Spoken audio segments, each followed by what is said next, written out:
We acknowledge the land we stand on is the territory of many nations, including the Mississaugas of the Credit, the Anishinaabeg, the Chippewa, the Haudenosaunee, and the Wendat peoples, and is now home to many diverse First Nations, Inuit, and Métis people. We also acknowledge that Toronto is covered by Treaty 13 with the Mississaugas of the Credit.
Hello, everyone, and welcome. My name is Barbara Chirinos. I lead national promotion for Telefilm Canada in Ontario, Western Canada, and the Northwest Territories. I'm speaking to you today from the traditional, ancestral, and unceded lands of the Musqueam, Squamish, and Tsleil-Waututh First Nations. I'm joined today by 6 amazing panelists who are department heads and or have key roles of the upcoming film, Welcome to This Place. We have VT Nayani, who is the co-writer, director, producer, and executive producer. Priya, who is co-lead actor. Kalaisan, who is the composer. We also have Dre Brown, key makeup and art and hair artist. We have Muraly, also executive producer and a key cast member. We also have Rakhi. Rakhi is also an executive producer. Welcome to all of you. And congratulations. Before we start, let's get a little housekeeping in by saying congratulations to Tanya Williams and the rest of the spectacular team at the Real World Screen Institute on the 21st edition of the Real World Film Festival. And thank you for organizing this panel, which is entitled From Idea to Script to Screen. This is the step-by-step roadmap to taking the journey from idea to completion with Telefilm Canada. Congratulations to you all on this highly anticipated feature film, Welcome to This Place, which has completed principal photography and is currently in post-production. Welcome to This Place was recommended to Telefilm's Talent to Watch program. I'm just going to interrupt. It's actually called This Place. I think the panel's just called Welcome to This Place. Thank you. Okay, great. I was wondering. I should have checked that. Thank you so much. Yes, call me on whatever I need to be called on. Thank you. So let's start again. This time it's going to be correct. Congratulations to you all. That still applies on your highly anticipated feature film, This Place, which has completed principal photography, as I'd mentioned, and is currently in post-production. This Place was recommended to Telefilm's Talent to Watch program through the Real World's E20 program. Real World's Screen Institute is a Telefilm Canada designated industry partner. The Telefilm Canada Talent to Watch program supports emerging filmmakers who are looking to finance their production and on their first feature film project. The program aims to support a diverse array of emerging filmmakers. The intended outcome of this program is to discover and develop the next generation of Canadian filmmakers and to allow them to establish their voice and sensibilities through a first feature. The recommendation of this place for Nayani's film is a process that I would love to start with Nayani about first. Please, would you mind, Nayani, and welcome, if you can give us a synopsis of the film for those who are watching, followed by your experience in the E20 program. Yeah, of course. Thank you, Barbara. So the process for the film is like an 8-9 year journey, to be quite honest. It started in 2013 when I was in grad school at York University, and we were looking, for those of you who are in Toronto, Ottawa, Montreal, remember the Tamil protests in the Tamil community in 2009 into 2010, and it was birthed out of some research around that. And I had a good friend who actually is our language consultant our Tamil language consultant on the film, Darshika Selvasivam, who asked the question, what does it mean for us as Tamil people from the Tamil community to protest on Indigenous land that's been stolen, and trying to protest and fight for land that's also no longer ours back home in Sri Lanka, Tamil Ilam. However, different groups from the Tamil community will phrase it or name it. And so that really sat with me, and I ended up meeting the wonderful Jeffrey Jacobs, who is an incredible actor, writer, director in her own right. Everyone go watch Reservation Dogs if you haven't yet. It's on Disney Plus now. And we were introduced through mutual friends and community, and Gulshan Abdullah, who's the other writer, was a friend of mine much longer than that. And we had been talking about kind of, the experiences of either being the child of refugees or being a refugee yourself, as was the case with Gulshan.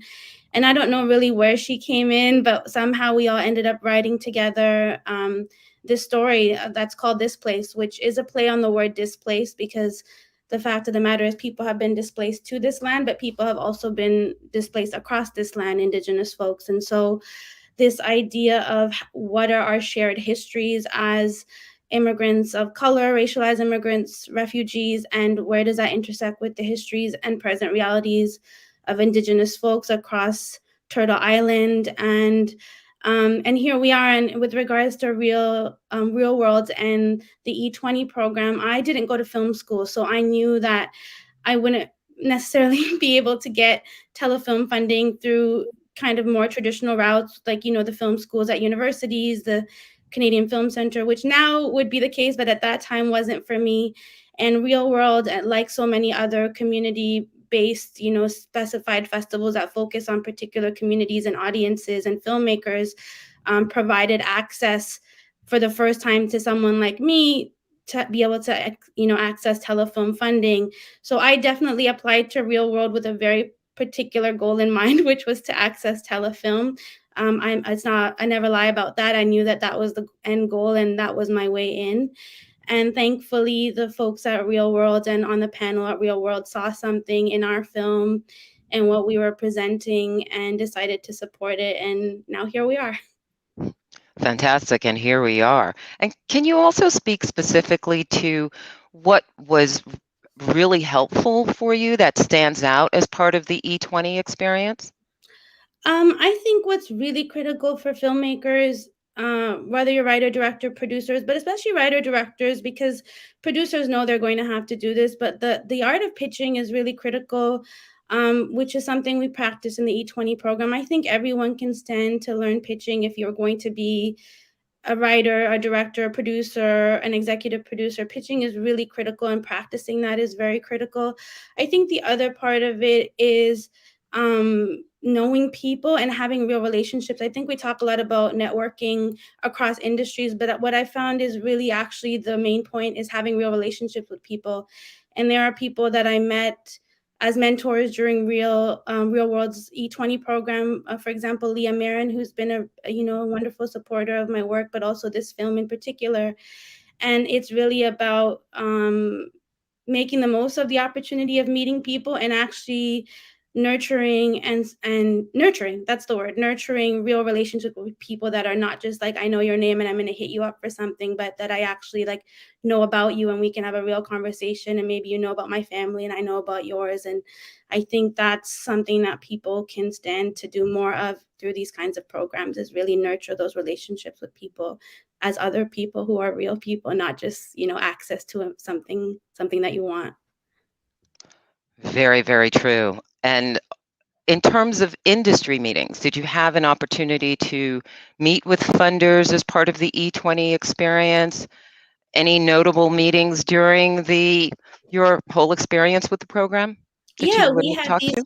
we definitely had these pitch sessions, these round tables that we had a chance to practice and meet people from all parts of the industry, Telefilm Canada, the Harold Greenberg Fund, CBC, so many different partners and producers and distributors. And that was really critical because it helped us be really specific about what our films and projects were about and what we were asking for.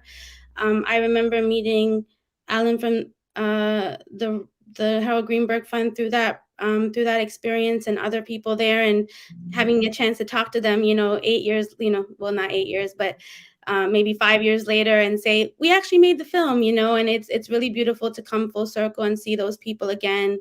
But yeah, those pitch sessions were really critical. It just helped you be very clear and articulate about what it is you're trying to do. And I think the more you can distill and be clear about it, the more likely is people are going to want to help because they understand what you're trying to do. Very true. And as I've been researching prior to, well, essentially prepping for this great discussion, one of the things that has come to mind that I'm curious about is, after you received funding, how much time, or all the funding that you needed, how much time to getting to production and also to completing the assembly of your key team? How much time?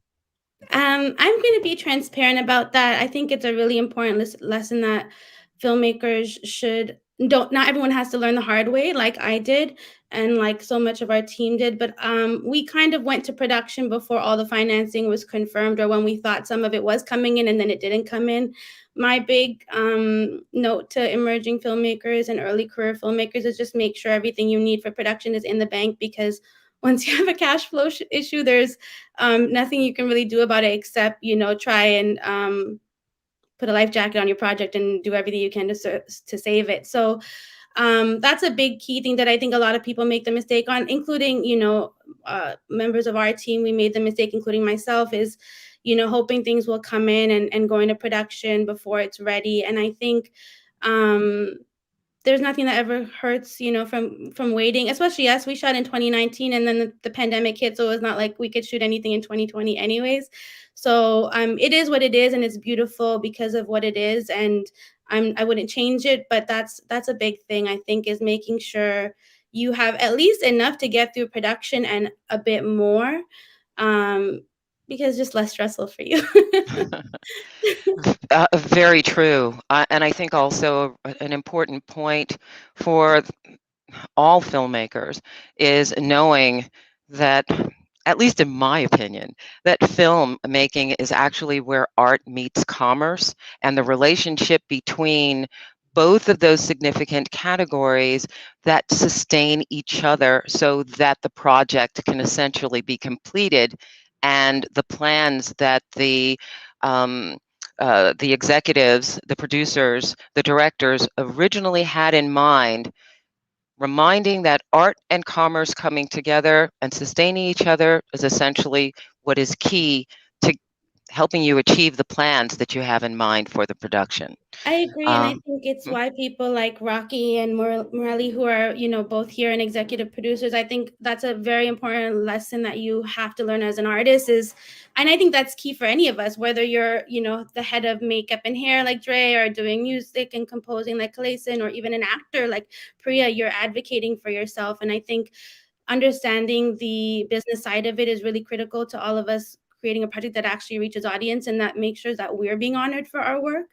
And I've learned a lot even just in conversations and calls with Rakhi and Muraly, who have, both have an incredible amount of experience in the business affairs sides of all kinds of artistry, but also just in the world. And, you know, it's conversations that even Kalaisan and I had, you know, like, we want to start our sketch, but our contract is not fully signed. So I'm not going to let him start the work. You know, I think we need to make sure that we're talking about the business and legal side of things. I think it's really critical in honoring the people that you work with, but also the project as a whole.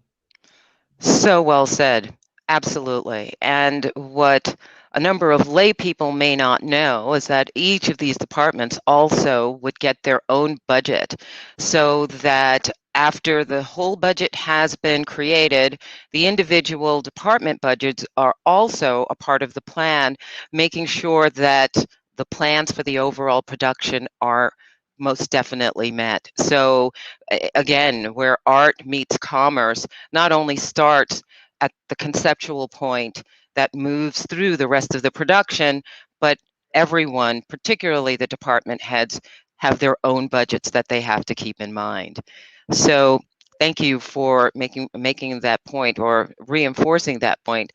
And I'd like to go to various members right now of this esteemed team that we have here to ask, and I'd like to start with Priya. What attracted you to this role or to the project as a whole? That's a great question. Thank you, Barbara. Okay, so firstly, I think a lot of BIPOC actors will say that it's really hard to find opportunities. It's hard to get an agent. It's hard to find casting calls sometimes, even if some films might say, oh yeah, we had an open casting. That's not always the case.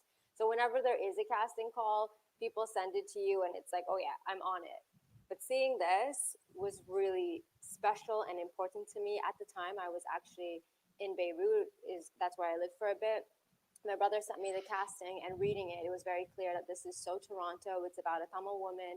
It's about her father. This is what I gathered from the little post, and her connection to her dad.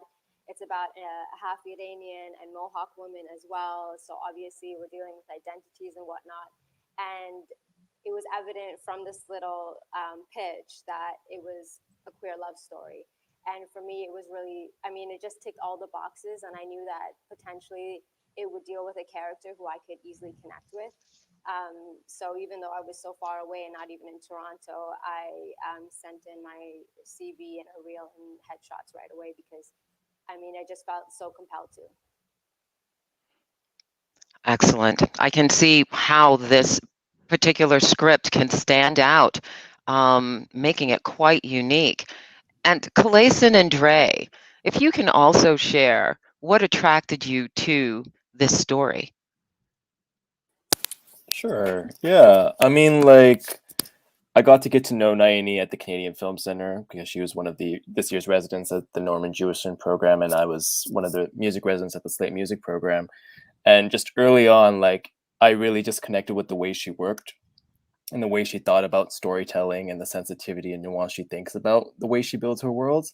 So we had opportunities to work together and also converse, and I think we got along there. And then she mentioned this film that she's been working on for the last couple of years, and getting to learn about the story, and even just being a Tamil person dealing with dual identities, this whole nature of how do we wrestle with being a Tamil person on this land and also grapple with contemporary questions along with the things that we also inherited.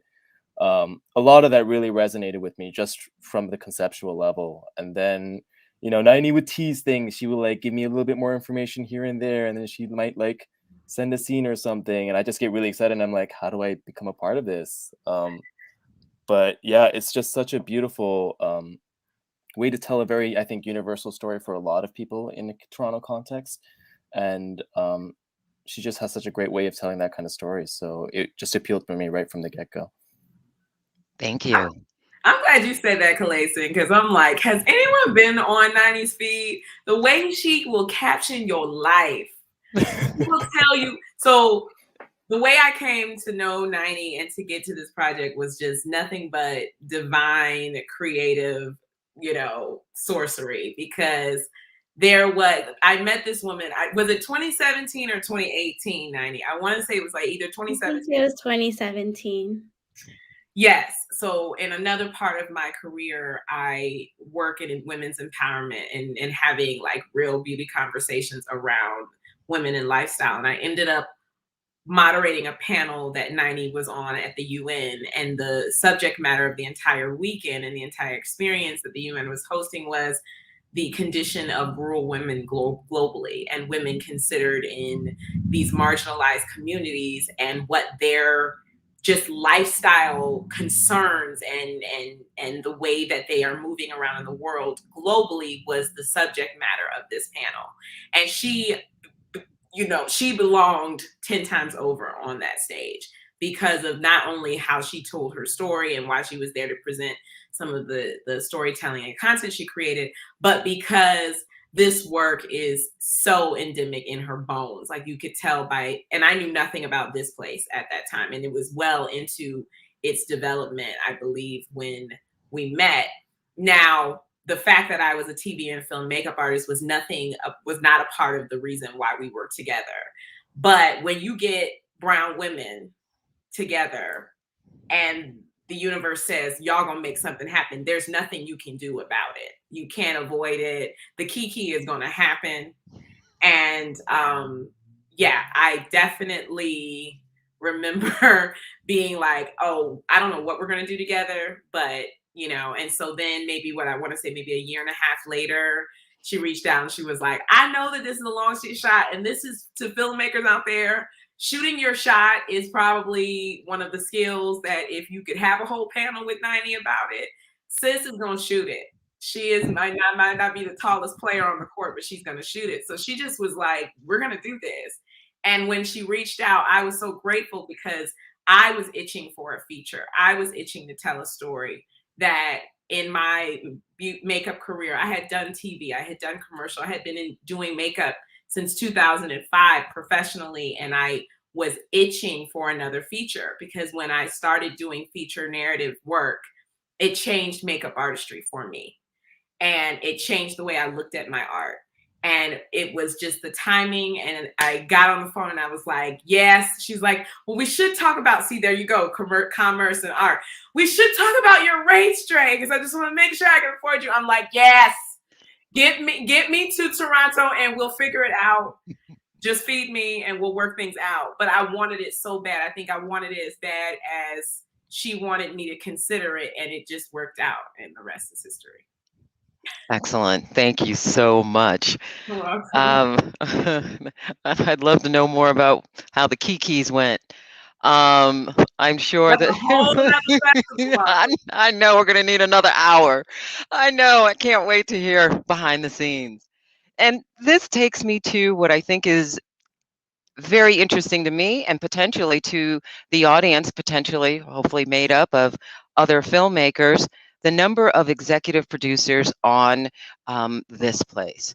We have one position that I think for me actually just sort of brought out my curiosity for an executive director to also be a member of the key cast. We have Muraly, and Muraly, I would love for you to speak to your position as executive producer and also a lead cast member, and being able to juggle between those and your contributions in both of those roles. And also Rakhi, I'd like to talk to you and we'll hear from you in terms of your contributions as executive producer, because I love the fact that there are 3 executive producers on this project. Oh, and there's more? How many? All the writers are getting EP credits as they do deserve, the producers and then the EPs that have come on. So I think there's about 6 now. Okay, well, thank you for that update. And you still have come to the end of principal photography with all of these executive producers, which is definitely a feat when you have a lot of leaders in one setting, one scenario, one project. So with the 2 that I've named, Muraly as well as Rakhi, if you can talk to me about your contributions as EP, and Muraly, if you can add in juggling being lead cast along with being an executive producer. Hello. Sure. Thank you so much, Barbara. Yeah, it's such a wonderful project to be a part of. So I think on the executive producer side, it was a no-brainer. I think I've been very fortunate in my life. My parents produced films in India, and when they were producing those films, Paramount was the story, right? What is the message that we're sending out to the universe? And the message here in this place, I think, resonates with so many people in different aspects of their journey in this life. So for me, to be able to be a part of it on the executive producer side was an amazing opportunity. But then also to be able to act in the film, I think is tremendous. And the role that I play is really resonated with me because as a father in the film, it really connected with the relationship I have with my father and my mother for that matter, as they struggled through being immigrants and the choices they made. And as a young man, my father, although he's a qualified engineer, worked overseas and wasn't around for basketball games and all this. And, as a young man, you're quite resentful of that, but you don't really understand all the choices that they had to make to support us. And I think a lot of that comes through in the character that I play. So it really resonated with me. And it was just a wonderful opportunity to be a part of this project. Thank you. And Rakhi? Yeah, I think I'm one of the newest additions. However, I feel like I've been involved from the inception. Nayani and I are actually very close friends, and I've had the privilege of watching her, I feel like, her entire journey. And it's been such a blessing and a privilege, and I admire her. And I think for me, one of the reasons I wanted to come on as an executive producer is because of how important the topic was, and that I knew that Nayani was going to handle it with the utmost amount of responsibility and care. And so I think that was the biggest thing for me, is to show support. I think that's what we do, and that's what we can do as allies. And I felt that to be one of my, one of my purposes in life, is to support stories. And yeah, this is one I definitely wanted to get behind. Excellent. Well, shooting a film, creating a film, deciding on a project, going through all the necessary steps, what is most important is the support. The financial support is definitely important, but being involved in a project that can take years. And thank you, Nayani, for reminding us, because you did mention that it was 8 to 9 years. And there are a lot of people that think as soon as they get a script, bang, we're going to make a movie. And it can be 2 years if you're really, really lucky. It could be 10 years. It can be, depending on the project that you're working on. There is no set amount of time that essentially determines when you finally get funding that you need to at least start principal photography. There was money you had to get before that, of course, but then the amount of time that it takes, there is no set amount of what that is. And it brings me to mind, I'm curious, where did you shoot and what did you shoot with? We shot mostly in the GTA, to be honest. I think we shot one particular set of scenes in Uxbridge, but everything else was, between downtown Scarborough, Richmond Hill, Etobicoke. It's very Toronto. We shot at York University. We shot at Ryerson.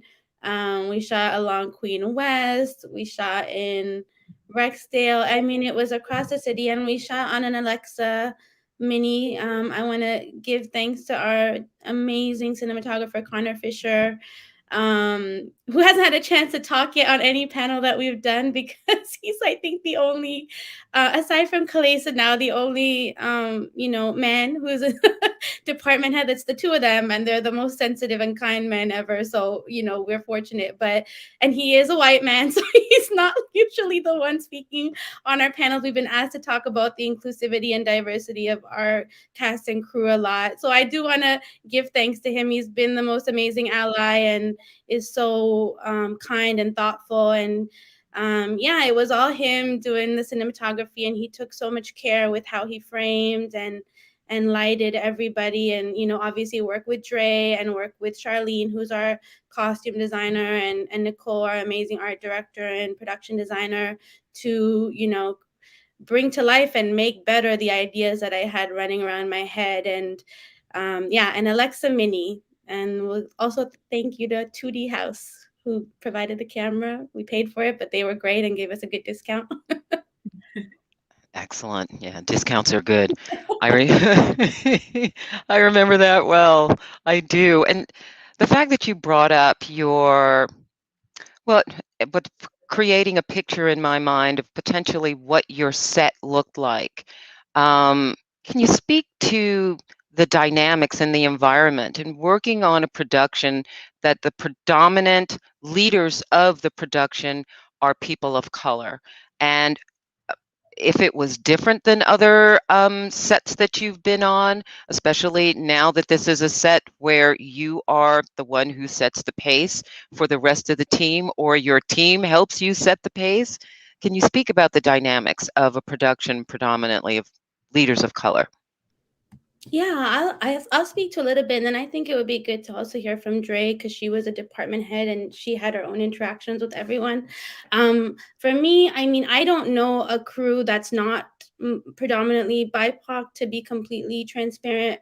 I've been working in the industry for about 11, almost 12 years now in TV, film, and digital media, and even when I had the privilege of working for a distributor or like a platform like CBC, I was at CBC Arts, where everybody was, coming from a community that had been othered, whether based on their race, culture, identity, sexuality. So for me, I feel like I've been very lucky and privileged to have always been around a kind of inclusive group of people, and all of our crews and casts have been. I mean, that's very intentional for me. My focus has been and always will be, BIPOC communities, whether I'm writing and directing myself or I'm helping produce or support a peer's work. That's just what I want to do. And it was intentional, like when we did crew call, the entire cast for the most part. Yeah, everybody in the cast in a major role is Black, Indigenous, or otherwise racialized from another community of color. And, when we put out crew calls, we did, in many cases put, priority will go to BIPOC crew. That's just what we did. And I think we didn't want to make any apologies about it. I certainly didn't. And there's just such incredible talent in our communities across the board, people who never really get to be heads of department. And I think that's shifting with the people behind the camera, people making the decisions are looking different, have different act and things like this, the Talent to Watch program, having access to funding in a particular way. So, and I think numbers show that, like, when you hire women, gender diverse folks, BIPOC folks, we I don't know what the percentage is. I've done research, and we tend to hire the most inclusive casts and crew, and that's always something that happens. And I think it was so beautiful to look around set. The only other professional set, and I say professional because, we do weekend shoots, we do a music video on a Saturday and Sunday. Like, that was my experience in lead up to this place. I didn't do a big short film or anything prior to this feature, which is not something I recommend, and that's a whole different conversation. But, I had been on an American set where the director writer was, shadowing, where the director writer was a Black woman, and, her crew and keys of department were all, folks of color. And I just looked around at this like tier 1 show, and I said, wow, like, we can really do this. This is possible, So that's all I've seen. And I think that is a very rare experience in the Canadian industry. But I just didn't feel like it could be anything else. And it made the discussions, the preparations, the conversations, just like Kalaisan mentioned, just like Dre mentioned, like, we had, different kinds of conversations before. We have different relationships to the material and the story. I just, when we started having those early pre-pro conversations, even now in post, I just knew it was the right decision because there was things that I didn't need to explain, and the importance of things that didn't need to be said because everyone already understood why it was an important story to tell and what we were trying to do, and everyone cared and everyone creatively cared and respected the work and the story as much as I did, and there's nothing that really tops that. I hear you. And, thanks for the tip before you actually started speaking about going to Dre. And I would also like to go to Kalaisan in terms of your specific contribution, music-wise, Kalaisan, and Dre in terms of the key makeup and hair for the project itself. If you can speak to preparing for the film for this place in terms of what Nayani actually wanted for this piece, how the music was contributed, what sort of research you did, and also in terms of hair and makeup, Dre, specifically what you had to bring to this project. Kalaisan, we can start with you in terms of the music. Was it all original composed? Sure. It's funny because I think I might be the only one here who's still working on the film, aside from Nayani, We're of just course. starting now. Yeah. So All like right. I'm digging into the music, right? But the beautiful thing about Nayani is that you get to learn, you get to be people first, and then you kind of get to the job. So we had a lot of conversations on the conceptual level of just, I think it started off as just two brown folks geeking out a bit about just working in this industry and figuring out what our place is in it. And then, like it was a conversation about Nayani was really open to sort of ideas, and sort of she spoke from a place of what the story is and what the characters is and what she's looking for in terms of feeling. So from there, I'd give suggestions about like, let's try some of these colors. Let's really sort of land on a palette. Have you thought about like, playing with strings in this way? And I'd send her like just things I've done in the past, things like other music pieces that excited me when I saw the film or was reading or learning more about the film and what she was sharing with me. And yeah, like it really, like the film holds so much conceptually when it comes to all these questions around identity and self-exploration and all these sort of all these sort of questions. So when it came to the music, it was like, I think it came down to just, it has to hold the characters and it has to hold the feeling. And I think the way she shot it, the way she sort of paced it, like there's so many clues in the film about where the music and what the music should be doing, and the way these characters, like Priya, who's beautifully acted in this, look at each other, the silences, the pauses, like those are the things to feed off of as a composer. And that's what makes it so exciting. So now we're like getting into the meat of writing the thing after all this discussion, and then it's I have the big job ahead of me. But ultimately it came down to just, hey, let's talk about what is the story, and what does it need. Like there was a conversation early on, like should we think about directly referencing like the Tamil identities, the Mohawk, the Iranian identities at play here. And I think it came down to just like, but really it's about what these characters mean to each other, right? And again, like that's kind of the responsibility of the music, is to dig into the subtext rather than overtly speaking to something that's being spelled out. And it's that nuance that I think you can appreciate about this film, and excited to sort of bring together the sound world for it. Excellent. Thank you so much. Always go back to the story. Indeed. Always the story. Always. And Dre. Oh, what? Yes.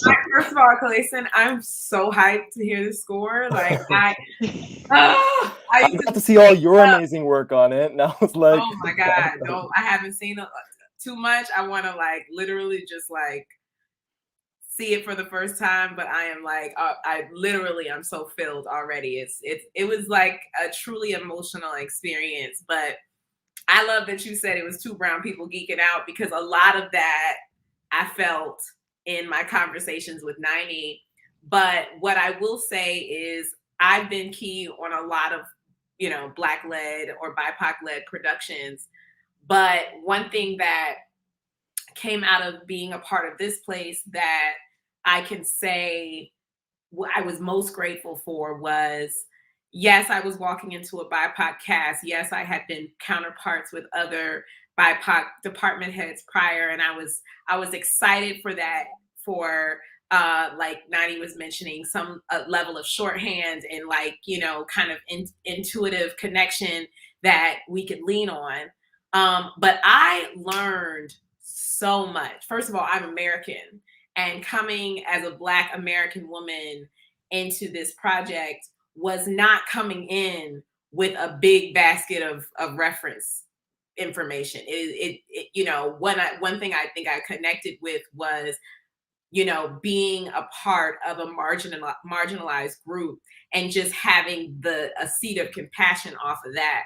But what I loved being ignorant to so many things in the story, because what that forced me to do is to really spend time with making sure that how I illustrated the texture and the context, especially with respects to being historically relevant. Like, one thing that I, as a makeup artist and just as a part of the art department, whenever I even watch content, I am like, do not go back and try to tell a story if you're not willing to spend time in your DeLorean and get back there and really feel how it feels. And that was one of the things that from day one, Nayani was like, no, y'all are going to feel this. And it was photographs. It was, I mean, I had conversations about mustaches that I never thought I would ever have in my life. But to me, it was so important because, one, what we're not going to do is, if we're going to be the first to tell a story, we're not going to tell it with a bunch of archetypal assumptions when it comes to aesthetics. That's what we're not going to do. Okay. We can go a lot of places and get that tomorrow. But what I knew from Nayani was and from sitting down with Gulshan and for sitting down with Devri and like being a student, like coming in as a department head and being like, I had an indigenous assistant. I sat down and I said, come on, Mikey. I remember being that regardless of my position, I was going to learn all that I needed to, sitting with Priya and talking to her about skin and about hair texture and, you know, really getting into kind of conversations that I know that a lot of people think are probably on a superficial level. But when it comes to being with some of the first to show images of communities that are never seen, what we're going to make sure is that they look and feel as abundantly beautiful and dynamic as we know that they are. So if this is your first introduction, you are left with a full introduction aesthetically. And so it was like being a student, but also when I got command of the things that I was being entrusted with culturally, I was given so much autonomy and I was trusted. And so that was another thing that, you know, I think is just the miracle of this crew, is that so many people were learning from each other and experientially by being in this storytelling journey together, that I think that we'll all be watching this movie as creators in a way that's almost like really seeing something birth that we don't even know the fullness of yet. So I'm just really grateful for all that I learned. You know, in America, we are not taught or socialized to be as reverent of our indigenous, you know, responsibilities and connectivity culturally. And that was one thing I left Toronto feeling like, yo, I don't care where I live, I'm gonna realize who really owned that stuff. And as a Black American product of the slave trade, that's a whole nother, like I came back with an extra carry-on of stuff to unpack that I got to bring into my community. So when you really think about like being a part of projects, and this is to anyone that's out there, especially in the art department, get in bed with your writers and your producers so that you can really own the pieces of context that you're charged with, because it really does make a lasting impact, I think, on both sides. So sorry if that was so long. No, it's okay. I think like I wanted to just note something, like what Dre shared is like, I think everybody, all of us as artists, as behind, you know, above the line, below the line, behind the scenes, in front of the camera, like that curiosity is like so integral and critical. And I think the deeper you move into the industry, the more you almost have to preserve it. Like, Dre's not lying. Dre would be at the monitor being like, so why is that happening right now? Like, tell me about it, And I'm like, Dre, I got to get this shot, but we can talk about it, And Right. it's like, and, I think that curiosity and that willingness to put your ego aside and, acknowledge I don't know everything. I think that's something that we can all learn from and continue to practice as artists and people who support artists and are artists themselves, is to maintain that curiosity and that willingness to put your ego aside. Because I think if all cast and crew, production, post, pre-development at every stage can learn to do that. Obviously, healthy ego is important to make sure you have confidence and you believe in yourself. I'm not saying all of it, but that willingness to ask the questions and learn from each other, even for someone like her who is as seasoned as she is something that we all could stand to have more of, to be honest. I think our work would be always better for it. It's never worse for it. I was about to use a word I wasn't about to, I shouldn't say, but absolutely correct. Absolutely correct. Remaining curious, whether you're 2 months old or 102, just makes it all better for us. And I'm seeing that we've got a couple of questions here from the audience that I'd love to present to all of you, but particularly Nayani, perhaps maybe others can answer this, but if this person says, I'm really interested in the POC gaze on each other, could you talk about what it was like creating the Indigenous and Iranian character and any other characters that don't share your identity? Yeah, for sure. I mean, this is when I had the original idea for the film. Originally, it was supposed to be like a friendship between two women. I didn't know that they were going to be Indigenous. The other person was going to be a person of color, and I decided Tamil because that's what I know and that's my identity and my experience. And then when Goshen came in and Devi and I were talking, okay, we're like, whoa, what is it?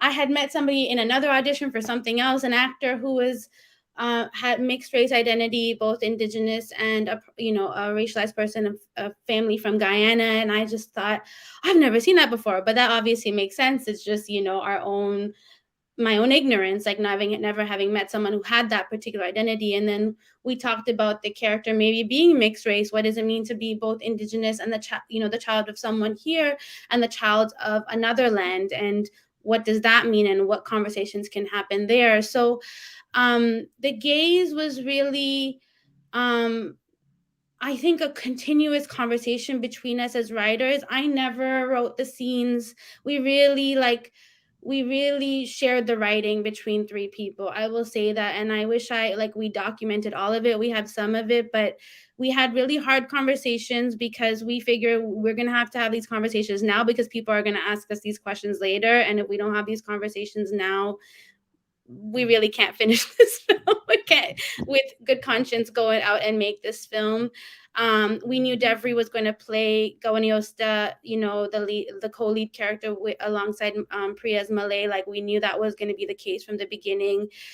So we just had constant conversations. I didn't write any of the Mohawk mother-daughter scenes. Goshen wrote the scenes between the father and daughter. In some cases, Devry helped because she was going to play that character, and there was that kind of coming together of two cultures. I mostly, focused on the story between the Tamil family members, where it came to specific things. Like, there's one of my favorite scenes in the film is between Priya and Muraly's characters, Malay and Jayapillai, and they're having a conversation about back home. I wrote that scene because that's the conversation I had with my father. At the same time, like, there were other elements, like kind of what Kalaisan spoke to earlier, like there were the identity parts, but then there were the everyday, like brother, sister, mother, daughter, professor, mentor, teacher with student, like.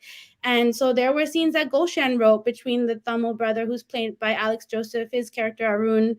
Goshen wrote, some of them, and, because she understood sibling dynamics. So where it came to culturally specific things, we handled ourselves, and we just honored and respected that that's what we were going to do.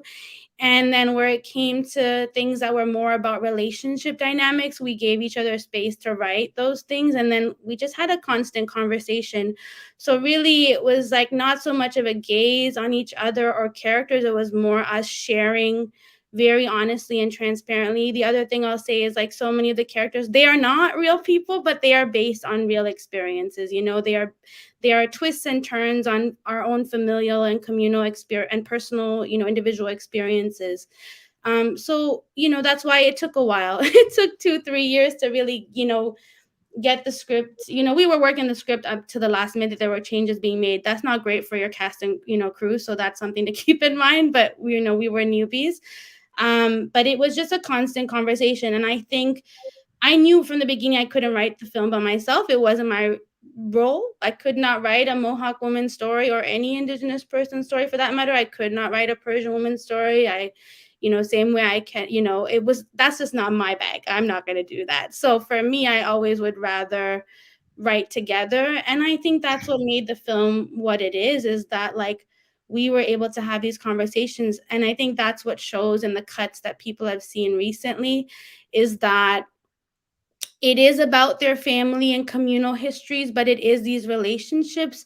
And there are things that are not explained. And I think that's because none of us felt like we had to. I think it's more about the story. And if there's nuances that people from our communities, but we, you know, be it Tamil or Mohawk or Iranian, or even a particular Toronto experience for folks of color, if you get it, you get it. And if you don't, you don't. But there are other parts in the film that are for everybody. Thank you very much. And another question has come up, and we're sort of running out of time, but I think it's one that maybe a number of you can jump in on. This person says, thank you for this kick-ass panel.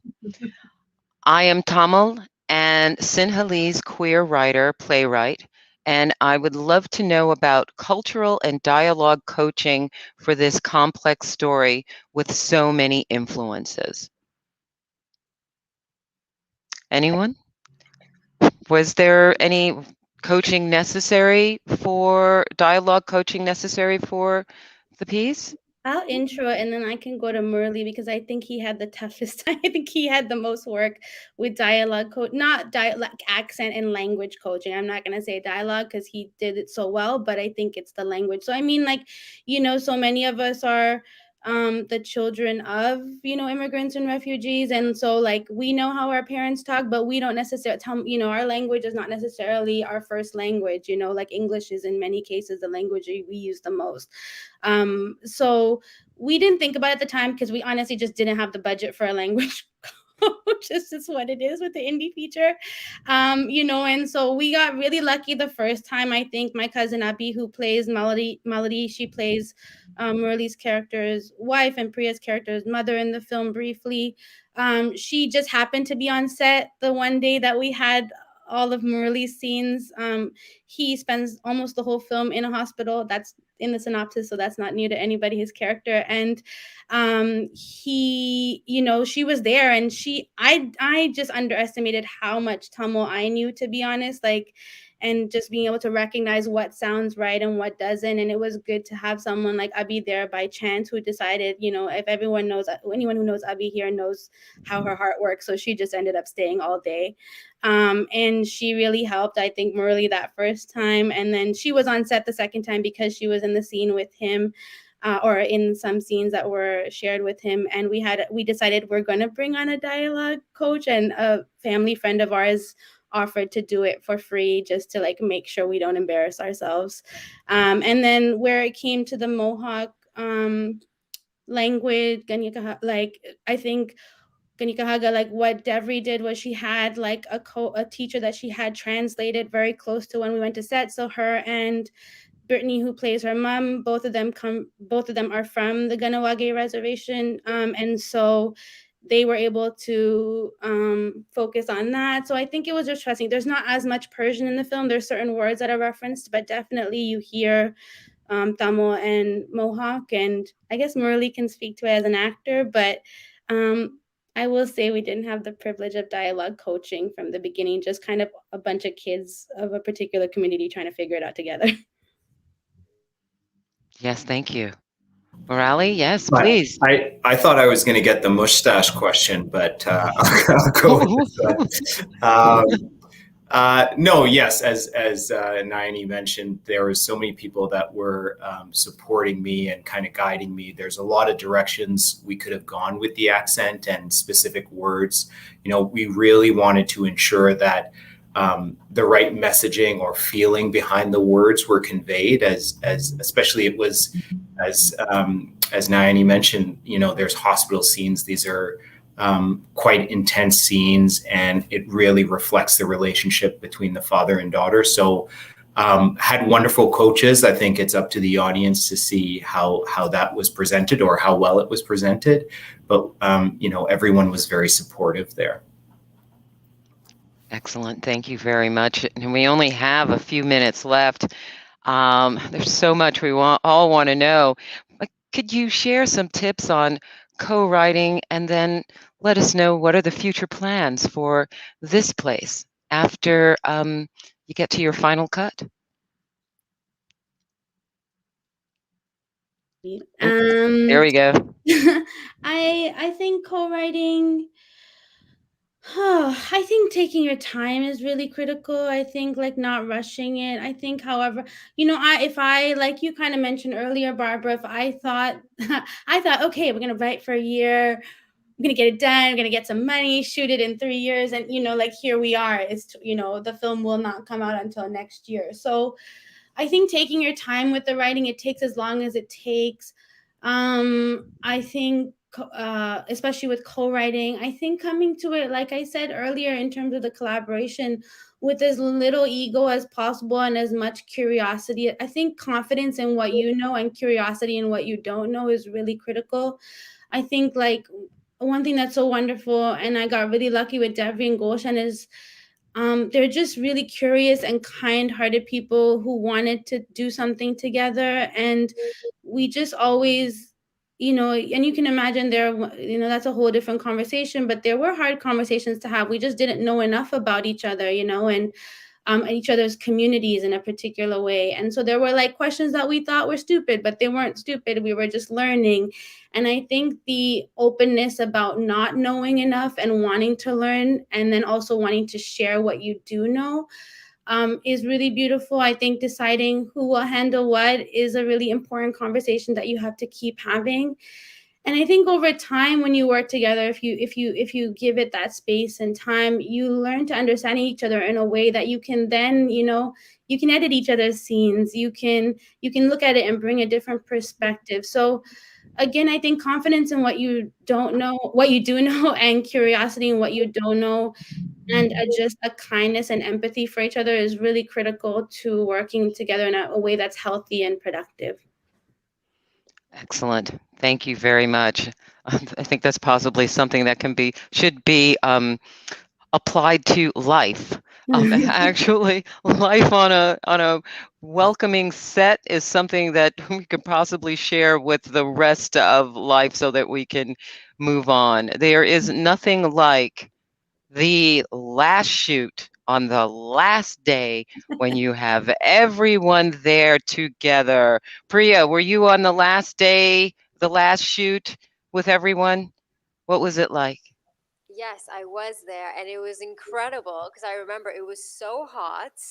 And I said to Kartika, it would be so amazing if after this we can all just have some ice cream.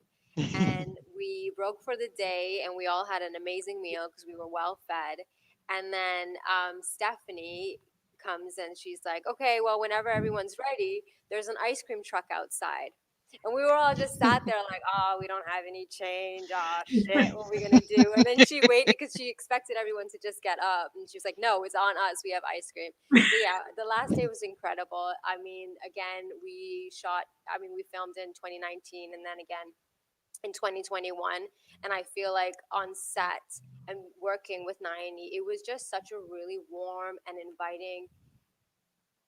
I mean, I've never worked with people like I've worked with the people who are a part of this place. And so it felt like the connections that we made in 2019 and then making new connections with different people on set in 2021, it was a really beautiful moment because it was almost like the realization of we did it, even knowing that, you know, we might not have had this film, and there was a lot of fight that went into it. And this film for all of us is incredibly important, and we've poured so much of it.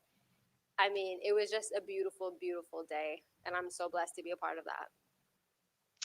Well, and hopefully we are all going to be blessed with the ability to see the final piece, This Place, when hopefully as soon as it comes out. Would love to see it. You must keep us all abreast of when the film is going to come out and how we have an opportunity to essentially see it. Post-production right now, so we're actually working through our fine cut and towards our final. And like Kalaisan is here, we're about to get into color and sound and music and all the last elements that are so critical for it to coming together. We are submitting it to festivals. We do have a license with CBC Films, thankfully, so it'll make its festival rounds. We are in conversations for distribution in other ways, but eventually it will make it to GEM, so it does have a home. It will go somewhere at the very end. Where it goes before that remains to be seen. Where it debuts remains to be seen. But we're thankful. We have a great community around us of folks who are really championing the film. And it will be out sometime next year. We will let you know where. Telephone will definitely let you know where. Real World will. I will be looking. I wanted to thank all of you. Thank you so much for taking the time to sit down and speak to us about This Place from the beginning to where you are now, your contributions, the major draw, which all seem to be Nayani, from all of you, and the new family that you have all created as a result of working on this program. So congratulations again to all of you. I would like to say that Real World will have final in-person screenings today at the Paradise Theater. For more information, please visit realworld.ca. Thank you, Kalaisan. Thank you, VT90, Muraly, Priya, Rakhi, and Dre for being here. We appreciate you all your hard work, your passion, your dedication.